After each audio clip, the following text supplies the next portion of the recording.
welcome. In front of me is an iPhone 16 Plus, and today I'll show you how we can enable power saving mode on this device. To start it, you want to swipe down from the top of the screen or top right side of the screen to bring down the control center, and then hold your finger somewhere in the empty space. This will enable editing mode, and now you can select add a control. And you'll want to find the low power mode somewhere in here. Now for me it is right over here. You can tap on it and this gets automatically added somewhere, and we can just tap on an empty space again to disabling the editing mode, and now click on the toggle itself.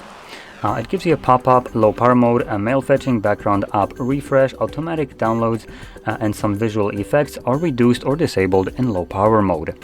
So we're going to click on continue, and this enables it, which you can see by the filling of the battery right here, which changes. And once you're done with the low power mode, you can swipe down again, tap on the toggle once more, and this will disable it. So with that being said, if you found this very helpful, don't forget to hit like, subscribe, and thanks for watching.